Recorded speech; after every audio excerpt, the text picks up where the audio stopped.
Good morning. Today, 9th July 2025, Wednesday.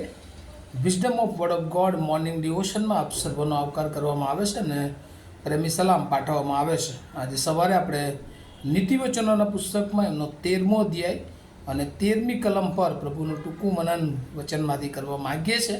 અને નીતિવચન 13 અને 13 probes chapter 13 વર્સ 13 અને પ્રભુનું વચન આપણને આ પ્રમાણે કહે છે: વચનને તુચ્છ ગણનારનો નાશ થાય છે, પણ આજ્ઞાનું ભય રાખનારને બદલો મળશે. એના એવી બાઇબલ પ્રમાણે he who scorns instruction will pay for it, but he who respects a command is rewarded. અને આ પ્રભુનું વચન છે અને બહુ અદ્ભુત રીતે નીતિવચનના જે વચનો છે એ જાણે કે જીવનને આત્મિક રીતે અને વ્યવહારિક રીતે કેવી રીતે પ્રભુમાં આગળ વધવું અને કેવી રીતે વ્યવહારમાં એ આગળ વધવું એ સંબંધી આપણને ખાસ પ્રકારનું શિક્ષણ એ આ વચનો દ્વારા આપણને પ્રભુ આપવા માગે છે. અને આજે સવારે બે બાબતો અહીંયા જોવા મળે છે. એક, જે લોકો વચનને તુચ્છ ગણનારા છે તેમનો નાશ થાય છે. હવે કઈ બાબત સુલેમાન કહેવા માગે છે? એક તો ઈશ્વરે જે વચનો આપણને આપ્યા છે, પવિત્ર શાસ્ત્ર બાઇબલની વાત છે. બીજી બાબત છે કે જે ઈશ્વર જ્યારે એની પાસે બેસીએ છીએ, આત્માની દોરવણીમાં પ્રાર્થના સહિત બેસીએ છીએ, ત્યારે પ્રભુ આપણને એ આત્મિક રીતે હૃદયમાં કેટલીક બાબતો એ સૂચવે છે કે આપણે કયા માર્ગે ચાલવું જોઈએ, કયા માર્ગે ન ચાલવું જોઈએ. આપણા હૃદયમાં પ્રભુ એ વાતો, એ વિચારો મૂકે છે અને એને ઈશ્વર કહે છે કે આપણે આધીન થવાનું હોય. પણ ઘણી બધી વાર આપણે એ વચનોને એ તુચ્છ ગણીએ છીએ. ઘણી બધી વાર આપણે પ્રભુના વચનો સાંભળતા હોય અને ત્યારે ઈશ્વરનો આત્મા એ આપણી સાથે વાત અને વ્યવહાર કરે અને ઘણી બધી બાબતો જે આપણા જીવનમાં ઈશ્વરને ન ગમતી હોય એનાથી આપણને દૂર જવા માટે અથવા તો એમાંથી બહાર નીકળવા માટે ઈશ્વર એના આત્મા દ્વારા આપણને હૃદયમાં સૂચન કરતા હોય. પણ આપણે એ ઘણીવાર સાંભળીએ છીએ પણ પછી થોડી વખત પછી એને વિસરી જઈને એને તુચ્છ ગણીએ છીએ, એને નકારીએ છીએ અને ફરી પાછું આપણું જીવન હોય એવું જીવન જીવવા લાગીએ છીએ. અને ત્યારે ઈશ્વરનું વચન એ આપણને કહે છે કે વચનને તુચ્છ ગણનારનો નાશ થાય છે. કારણ કે ઈશ્વર એ આપણને નાશમાંથી બચાવવા માગે છે. ઈશ્વર આપણા જીવનનો આધાર બનીને આપણને અનંત જીવન સુધી દોરી જવા માગે છે. પણ જો આપણે એના વચનોનો તિરસ્કાર કરીએ છીએ, તુચ્છ ગણીએ છીએ, તો આપણો નાશ એ નક્કી છે અને એ ઈશ્વર શીખવા માગે છે. ત્યાર પછી પણ આજ્ઞાનું ભય રાખનારને બદલો મળશે.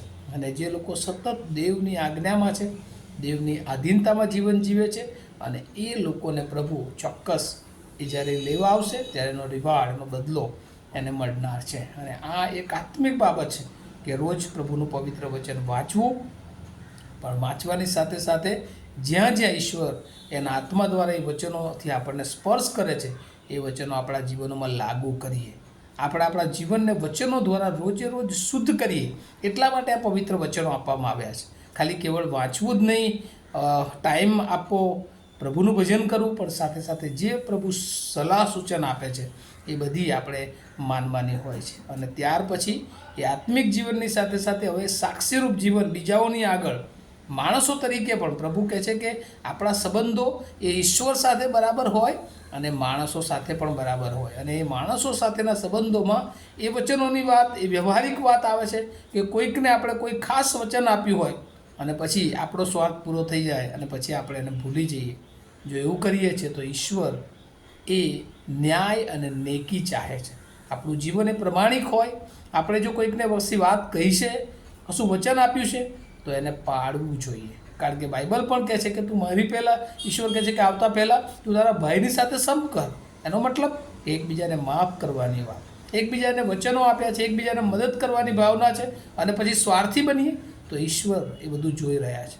અને એટલા માટે વાલાઓ, આજે સવારે પ્રભુ તમને મને કહે છે ઈશ્વર સાથેના સંબંધોમાં અને માણસો સાથેના સંબંધોમાં આપણે બરાબર ક્લિયર હોવા જોઈએ.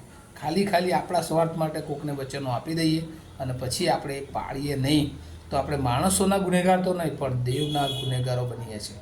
અને એટલે વાલાઓ, આ દિવસોમાં આપણે બધી પરિસ્થિતિઓ જાણીએ છીએ. આ પૃથ્વી પર લોકો ગમે તે રીતે, હમણાં થોડા વખત પહેલાં પણ આપણે જોયું હતું કે લોકો ઘણી બધી વાર જુદા માર્ગો પર જઈને પણ પોતાને ધનવાન બનાવવા માટે, પોતાને આગળ લઈ જવા માટે ગમે તેવા પ્રયત્નો કરતા હોય છે. પણ વાલાઓ, આપણે પ્રભુના બાળકો તરીકે આપણો એ માર્ગ નથી. અને એટલા માટે આપણે હંમેશા પ્રભુને વિશ્વાસુ રહેવાનું છે. અને જે માણસો આપણી સાથે છે, ઈશ્વરે આપ્યા છે, આપણા સાથી સેવકો છે, સાથી લોકો છે, એ બધાને પણ વિશ્વાસુ રહેવાનું છે. અને આપણું કેરેક્ટર, આપણું જીવન અને આપણી વાણી, વિચાર અને વર્તન એ હંમેશા પ્રભુને ગમતું હોય એ બહુ જરૂરી છે. એ બીજાઓને તોડી પાડવા માટે જો આપણે એ શબ્દો, એ વચનોનો ઉપયોગ કરીએ છીએ તો વાલાઓ, પ્રભુ આપણને ના પાડે છે. અને એટલા માટે આજે સવારે આપણને પ્રભુએ સૂચના આપે છે, ચેતવણી આપે છે કે જો આપણે આવું કરીએ છીએ તો ચોક્કસ આપણો નાશ છે.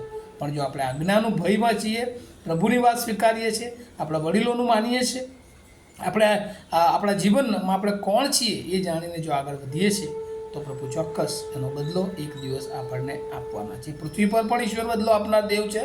અને કદાચ પૃથ્વી પર ન મળે પણ અનંત જીવનનો વારસો એ પ્રભુ તમારા માટે રાખ્યો છે. અને એ દોડમાં આપણે આત્મિક રીતે આગળ વધવાનું છે. ત્યારે આવો આપણે આપણી જાત તપાસીએ અને જો આપણા જીવનોમાં આવી કોઈ બાબતો છે તો આપણે એમાંથી મુક્ત થઈએ, દૂર થઈએ, મૂકી દઈએ અને પ્રભુની યોજનામાં આપણે આગળ વધીએ. પ્રાર્થના કરીએ. અમારા જીવંત અને દયાળુ ઈશ્વર, મેં ઘણી બધી વાર તમારા વચનોને તુચ્છ ગણીએ છીએ. તમે અમને શિક્ષણ આપો છો, પણ પ્રભુ ઘણી બધી વાર અમે જુદા માર્ગો તરફ જઈએ છીએ. આજે સવારે પ્રભુ તમે અમને શીખવ્યું છે કે પ્રભુ જો અમે એવું કરીએ છીએ તો એક દિવસ નાશ નક્કી છે. ત્યારે એવા માર્ગોથી અમને ફરવા માટે તમારી કૃપા આપજો. વિશેષ તમારું આજ્ઞા, તમારું ભય, તમારી બીક રાખીને પ્રભુ જીવન જીવવા માટે અમને સર્વને મદદ કરો. આજના દિવસને પ્રભુ તમારા હાથમાં સોંપી છે. જેઓ આ વચન સાંભળી છે બધાને માટે આ વચન આશીર્વાદનું કારણ બને એવી પ્રાર્થના ઈસુ પ્રભુના નામમાં સાંભળો, તેનો સ્વીકાર કરો. આમીન. Have a nice day to all of you. Thank you.